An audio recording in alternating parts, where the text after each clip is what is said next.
On Tech News Today, Apple CEO Tim Cook takes some of the blame for the lack of women in technology. Plus, university eggheads have figured out how to deliver power over Wi-Fi, and the Dallas Cowboys football team is jumping into virtual reality. It's all coming up next on Tech News Today. This is Twit. Bandwidth for Tech News Today is provided by CacheFly at CACHEFLY.com.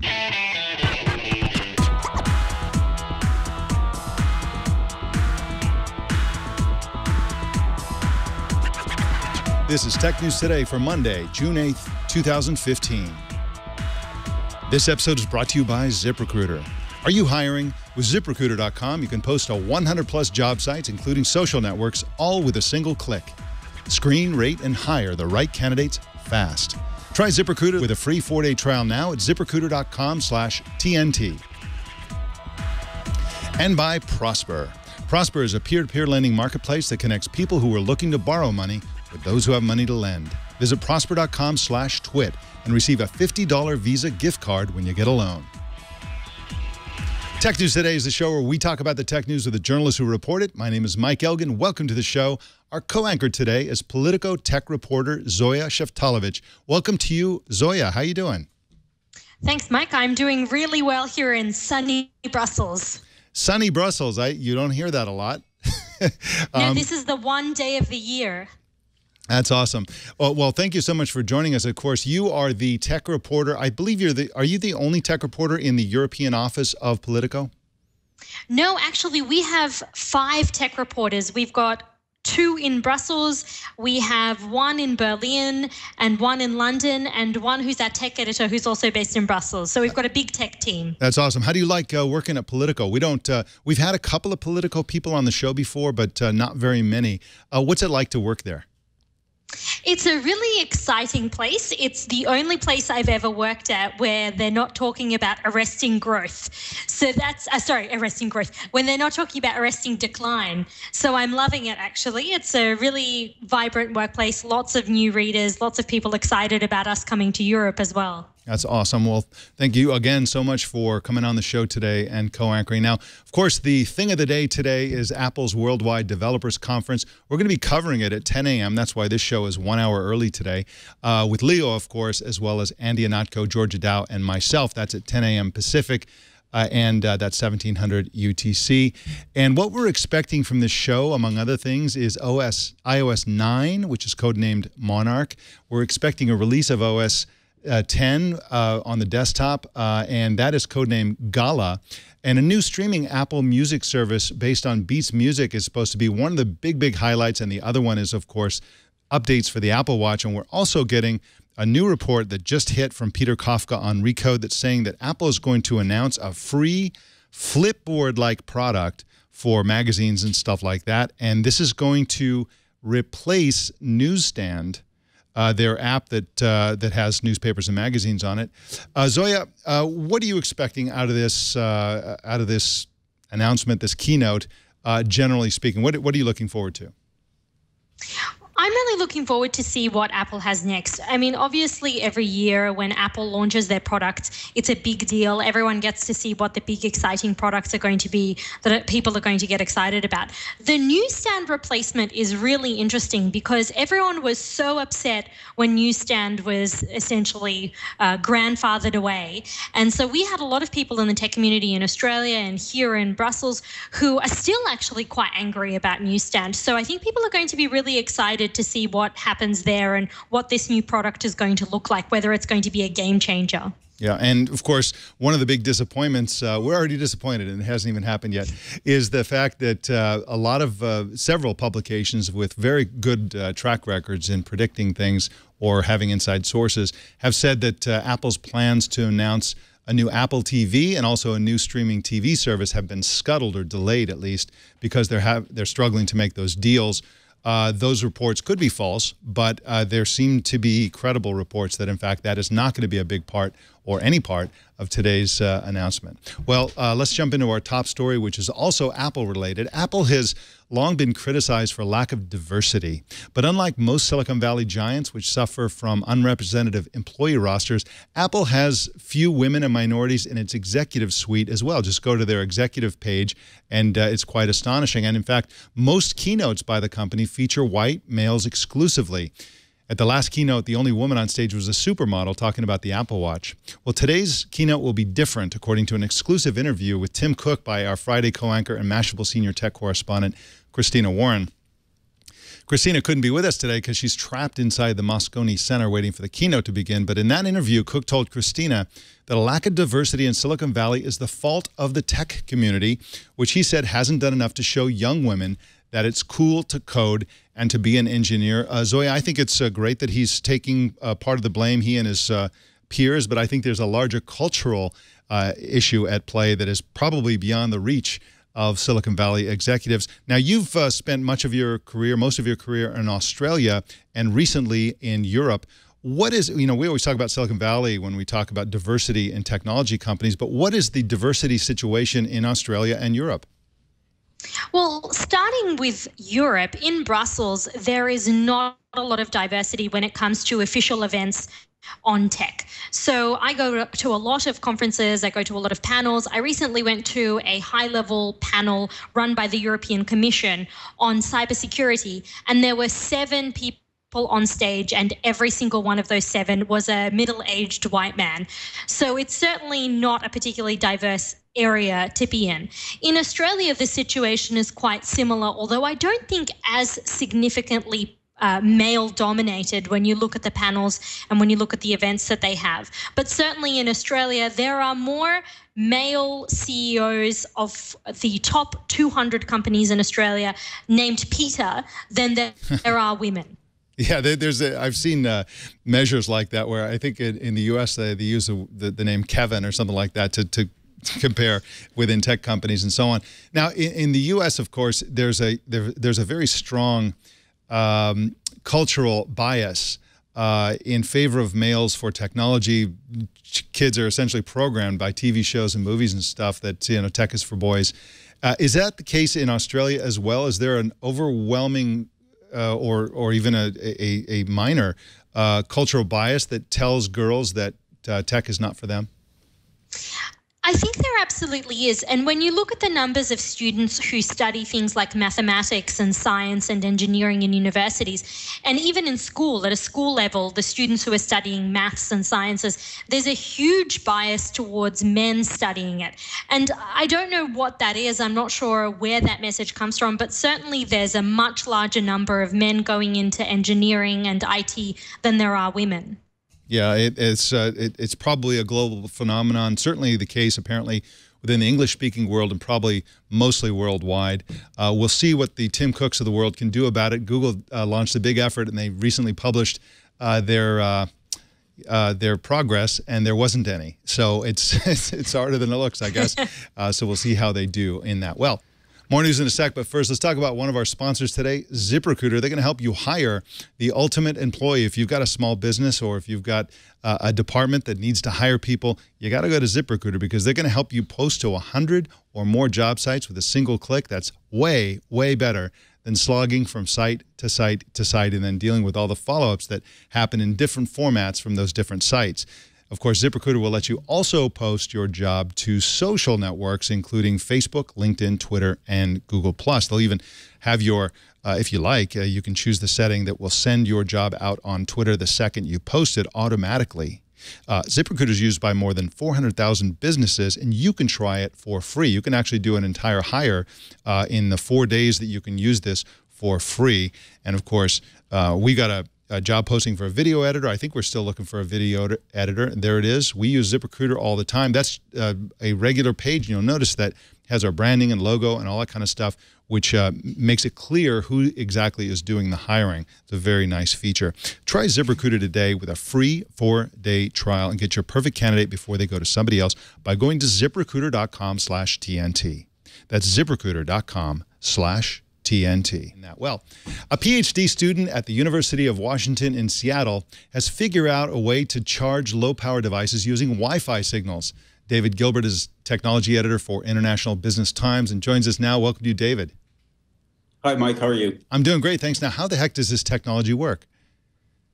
It's very interesting because the power is actually all around us all the time. It's just people have never been able to harvest it before, and wireless routers give out this power everywhere, but they typically do it in very short bursts, which isn't very good for powering any devices.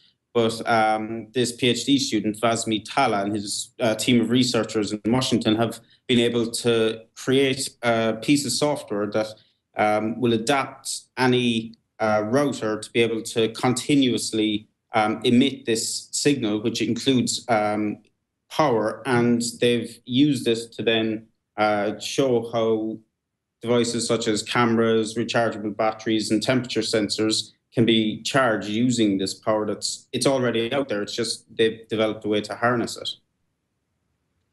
And how quickly is this sort of technology going to be available for use? If, am I going to be able to charge my batteries with this next week? Well, there's two things. The first thing is that the system that they've developed means that any router that's in use at the moment will be able to be adapted to use with a firmware update. So it seems like it could happen really quickly. The problem, however, is that at the moment, routers can only emit 1 watt of power due to regulations imposed by the FCC, which are arbitrary regulations. There isn't really a reason behind it. So if this was relaxed, then potentially this type of technology could be rolled out very quickly, and it could solve a huge amount of problems for people looking to charge their iPhones or their tablets or their laptops even. Now, would this work with existing Wi-Fi routers, or would you need an entirely new generation of technologies built into routers? No, that's the brilliant thing about this is that there have been previous hardware. There is actually hardware on the market already, but you need dedicated new pieces of technology for it to work, to wirelessly power your devices. With this, the researcher says that a firmware upgrade to your existing router would enable it to work. The only problem is existing routers, as I said, have only got a 1 watt power maximum limit. So if it was really to become useful, it would be the next generation of routers if regulators freed up that limitation of 1 wattage of power and allowed them to power a lot bigger devices, such as big smartphones, tablets, laptops, and whatever else smart devices you have in the house. Yeah, and there are unfortunately some breathless articles out there, not yours, David, but I've seen it on other publications that are saying things like this is going to charge smartphones and stuff like that. That is not going to happen. But for the Internet of Things and very, very low-powered devices, this could be a very cool technology because, of course, those devices are likely to be within range of Wi-Fi and probably using Wi-Fi. So this could be very, very cool. Hopefully the U.S. government will get on board with removing the restrictions. And hopefully this, something can happen. And, again, this is a PhD student who came up with this along with a small team. But they should do the right thing and graduate and then launch a company and make this happen. So David Gilbert is at ibtimes.co.uk. You can follow him on Twitter at DAITHAIGILBERT. Thank you so much for joining us today, David. Thanks, Mike. All right. Google has launched a website that will provide details about car accidents involving its self-driving car. Luke Villapaz is a technology reporter, also for the International Business Times. Boy, they're coming through for us today. Welcome to you, Luke. Hi, Mike. How are you doing? I'm doing great, thanks. Now, why are they doing this? So previously, Google was completely silent about their driverless cars in regards to accidents. And for the most part, they've actually defended the fact that they've been silent on it. Even recently, Sergey Brin was defending why they wouldn't say anything about the driverless cars. However, there's been calls for them to disclose how many accidents their cars have gotten into since they are testing them on public roads. And that's part of the reason why Google is doing this. And what's their driving record so far? Have there been many crashes? No, according to the reports, they've only been in 12 accidents, and actually none of them have been caused by the automated car itself. The only time that there have been accidents are other drivers crashing into the Google cars, or if it was being driven in manual mode. Now, what else will this website reveal? I mean, it can't be just about the accidents. I imagine they have they're taking the opportunity to communicate other things. What else is on the site? So, they're also detailing how many miles the Google cars have been driving, and they're also showing different scenarios where the Google cars have avoided accidents or reacted to things like an emergency vehicle driving by, or even multiple cyclists driving around, and the car learns how to automatically avoid those objects. And how are these Google driverless cars able to actually avoid all of these accidents so well? I've heard a stat that apparently the Google driverless cars are much safer at driving than humans. Yeah, well, the thing is, like, humans have a finite attention span, so they'll be tracking 3, 4, 5, 6, 7, 8 things, whereas it's a computer, so the driverless car is relying on sensors and everything else to adjust its behavior based on what it sees in front of it. And typically, the driver only is looking at one point at any given time. It's pretty amazing technology, and of course, the computers don't text while driving either, so that's a big benefit. And I've also read that not only can they detect different objects, and including the difference between somebody who's like on a motorcycle and somebody who's on a bicycle, but they can even read the hand signals from bicyclists, which is pretty amazing. Luke Villapaz is at ibtimes.com, and you can follow him on Twitter at Lukey Dukey. That's Lukeydukey. Thanks for joining us today, Luke. Thanks, Mike. Have a good one. All right. Microsoft has opened what it calls a transparency center in Brussels. The purpose of the office is to let government agencies look at Microsoft's source code, check for cybersecurity threats and vulnerabilities, and benefit from the expertise, genius, and insight and wisdom of Microsoft itself. The real purpose may be to convince governments, of course, that Microsoft software can be trusted, so they'll buy it. The center will be open to government agencies not only in Europe, but also in the Middle East and Africa. Zoya, you're in Brussels. Is this sort of thing going to help Microsoft's reputation among regulators in Europe? Microsoft has been on a journey to redemption. So, and I don't know how familiar the viewers are going to be with Microsoft's history in Europe, but Microsoft has been several times stung by the regulators, by the European regulators, for various things in their antitrust, in the antitrust arena.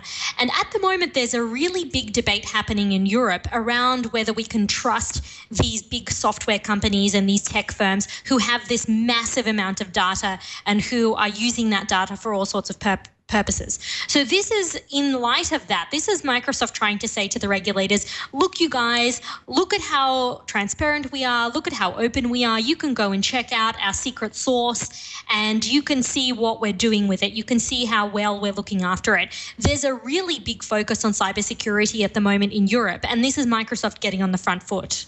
Do you suppose there's some sort of political issue here or problem that Microsoft may have in terms of who it lets see the source code? For example, this is covering, Europe, the Middle East, and, Africa. And let's say a government that Microsoft doesn't trust comes along and says, okay, we want to see the source code too. You let Germany see it and you let EU see it. Why can't we see it? And then Microsoft has to tell them, no, we don't trust you. And that's not likely to not help sales. Is that going to be an issue for Microsoft, or do they have some way to finesse this, do you think? It is going to be an issue for Microsoft. And the other thing that's going to be an issue for Microsoft is keeping all of that information confidential. Yep. Because once you have people coming in and looking at the source code, checking out what they're doing, that opens it up to all sorts of leaks. And that's the argument that Google is using at the moment to try and reject efforts by European regulators to get them to do something similar. So certainly this is a political problem for Microsoft, particularly when you look at some of the countries that they're considering allowing to look at this source code. And when you consider the sorts of relationships that those countries might have with countries like Russia, for example, which has been really the source of a lot of attacks when you look at cybersecurity threats around the world. Yeah, absolutely has. Well, the Dallas Cowboys are the first NFL team to use virtual reality technology. The team is working with a Stanford-based company called Striver Labs. They're using it for training quarterbacks, linebackers, and safeties in a special VR room. They'll use an Oculus Rift or some other kind of headset and then watch games recorded by 360-degree cameras that were attached to players' helmets. And Zoya, I predict in the future of football, they will actually build those cameras directly into helmets that are used in real games that will increase the injury. And, of course, the increased violence and injury in football can only help the ratings on TV, I guess. Oh, it's awful. Absolutely. We call it in Australia, bring back the biff. There's an argument that sport has gone soft. Yeah. So there are a lot of calls to bring it back. Yeah, it's gone soft because the players, at least in the NFL, are so loaded up with painkillers and drugs that those bone-crunching injuries allow them to keep playing. But yeah, it's pretty rough already, and we'll see where this goes. And, of course, you know, I think that a more sensible way or a cooler thing that they could do with VR would be to drop those 360-degree cameras down close to the field, where they could, if they could somehow do that without interfering with the game. Of course, the first time a ball hits those cameras, it's going to be bad news for whoever had to pay for those cameras because they're very expensive. Well, we have more news for you in just a second, but first let's talk about Prosper, our other sponsor today. Prosper is the modern way to borrow money. You don't want to go to a bank and ask to borrow money. That's not a good way to borrow money, and you probably won't get a very good loan. With Prosper, you can borrow up to $35,000 in as few as 5 days. What can you do with that money? You can pay off your existing credit cards. You can fix up your house. You can put it into your business. If you want to launch a new business, yeah, you could do a Kickstarter. Kickstarter's pretty cool, but with the Kickstarter, it's time-consuming to put together the Kickstarter page, the campaign, the video, and all that kind of stuff. Whereas with Prosper, you can actually get people investing in your project very, very quickly, again, in as few as 5 days. And, you know, it's just the modern way to go. You can check your low rate instantly on Prosper without affecting your good credit. Just go to prosper.com/twit. And for a limited time, Prosper is offering Twit viewers and listeners a $50 Visa gift card with your low-interest loan. You can get up to $35,000 in your account in as few as 5 days and a $50 Visa gift card. So go to prosper.com/twit for this special offer just for Twit fans. Well, Amazon's Echo virtual assistant appliance now has the ability to read books to you from audible.com, just like your mother used to do. And, of course, Amazon owns audible.com. If you'd like to start, the new command is Alexa, read, followed by the book title. If you'd like to pick up where you left off, the command is Alexa, read my book, and it'll start right where you left off the last time. This is a very cool feature. Zoya, I don't know what you think of this concept of the Amazon virtual assistant appliance, but I personally am a big fan. I think it's going to be very, very popular in the future. Not necessarily Amazon's, but just the idea of being able to talk to any room in your house and have it interact with you like Siri or Google Now can.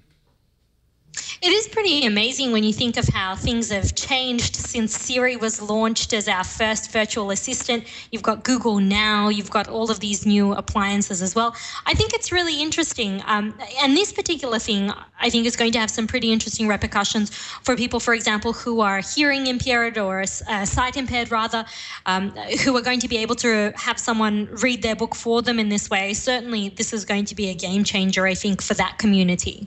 And my apologies to everyone out there who has the Amazon Echo. Dr. Mom in the chat room said that I tripped her Echo when I said Alexa and then so on. And so I think it started reading a book to her. Sorry about that, Dr. Mom, and whoever else has a Alexa listening out there. Well, we got some email from a fan named Henry Singer who said, Mike, I noticed a post in my Facebook newsfeed that may be a hint to an important tweak in the algorithm. A friend whose posts I usually don't show in my feed checked into a restaurant in my town that I frequent, and I've not seen this type of location data in Facebook before. I don't know exactly what's happening there, Henry Singer, but I suspect that Facebook is getting back into location. They seem to be getting more into it these days. For example, last week they added location sharing to the Facebook Messenger app so that it's more like WhatsApp. And it's possible that they are tweaking their algorithms, which they're always doing, in this case to favor location-based posts. I don't know exactly. It could also be have nothing to do with Facebook. Could just be what's happening with your friend or whatever. So it's hard to say, but I do think that Facebook is getting more serious once again about location. Well, our TNT fan of the day is Bart Jefferson, who posted this picture of himself listening to Tech News Today while hiking at Loma Alta Preserve, which is about halfway between here in Petaluma and the city of San Francisco. Look at that beautiful but extremely dry Northern California landscape. Show us how you watch or listen to TNT. Just record a video or take a picture of yourself or your setup and post it on Google+, Twitter, or Facebook, and use the hashtag HowIWatchTV. How I Watch TNT. I don't care how you watch TV. How I Watch TNT, and we will find it. Zoya, why don't you tell us where people can find your work and read what you're working on? Check out politico.eu. That's where all of our Politico stuff is. And you can check out the tech section if that's what you're interested in. We have some of Europe's best journalists working for us, both in-house and also freelance. So we've got loads of content if you're interested in European tech. Zoya is at Zoya Chef. That's Zoya, S-H-E-F on Twitter. So make sure you follow Zoya there. Thank you so much for joining us as co-anchor today, Zoya. I really appreciate it. It's a pleasure, Mike. It's been great. The pleasure was all mine. Thanks again. Well, you can subscribe to Tech News Today on your podcast app, of course, or you can choose another way to subscribe at twit.tv/TNT. You can watch us live every weekday at 10 a.m. Pacific, 1700 UTC at live.twit.tv. And if you're ever in the California wine country, come on in and watch us as part of our studio audience. Just send an email to tickets@twit.tv before you come. If you'd like to help us grow our audience, here's how to do it. Just post a link to twit.tv/TNT on your favorite social media site and tell your friends to subscribe. You can follow us on Facebook at facebook.com/TechNewsTodayTV. And you can follow me on Tumblr. That's mikeelgan.tumblr.com. And don't miss Tech News Tonight at 4 p.m. Pacific tonight with guest Joe Rossignol from Mac Rumors. And that, ladies and gentlemen, is the Tech News Today. This show is produced by Jason Cleanthes and edited by the award-winning Anthony Nielsen. My name is Mike Elgan. Thanks for tuning in. We'll see you tomorrow.